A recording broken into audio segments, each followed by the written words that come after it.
ನಮಸ್ಕಾರ. ಜೀನಿ ನ್ಯೂಸ್ ವೀಕ್ಷಕರಿಗೆ ಸ್ವಾಗತ.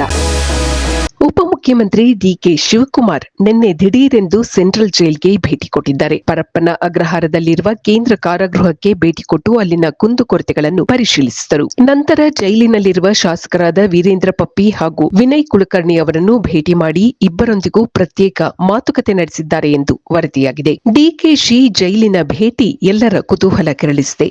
ಜೈಲಿನಲ್ಲಿರುವ ಶಾಸಕರಿಬ್ಬರಿಗೂ ಧೈರ್ಯ ಹೇಳುವುದು ನನ್ನ ಕರ್ತವ್ಯ, ಅದನ್ನು ಮಾಡಿದ್ದೇನೆ ಎಂದು ನಂತರ ಪತ್ರಕರ್ತರಿಗೆ ಡಿಕೆಶಿ ಹೇಳಿದ್ದಾರೆ. ಅಲ್ಲದೆ ಪರಪ್ಪನ ಕಾರಾಗೃಹದ ಬಗ್ಗೆ ಅನೇಕ ಕಂಪ್ಲೇಂಟ್ಗಳು ಬರುತ್ತಿತ್ತು, ಅದನ್ನು ಪರಿಶೀಲಿಸುವ ಅವಶ್ಯಕತೆ ಇತ್ತು, ಅದನ್ನು ಮಾಡಿದ್ದೇನೆ ಎಂದು ಹೇಳಿದರು. ಆದರೂ ಈ ಭೇಟಿಯಲ್ಲೇನೋ ಮರ್ಮ ಅಡಗಿದೆ ಎಂದು ರಾಜಕೀಯ ವಿಶ್ಲೇಷಕರು ಹೇಳುತ್ತಿದ್ದಾರೆ. ತಮ್ಮ ಕಡೆ ಇರುವ ಶಾಸಕರ ಸಂಖ್ಯೆಯನ್ನು ಹೆಚ್ಚು ಮಾಡಿಕೊಳ್ಳುವ ಪ್ರಯತ್ನದಲ್ಲಿ ಡಿಸಿಎಂ ಇದ್ದಾರಾ ಎನ್ನುವ ಕುತೂಹಲ ಎಲ್ಲರಲ್ಲೂ ಮೂಡಿದೆ. ಇದು ಈ ದಿನದ ಸುದ್ದಿಗಳು.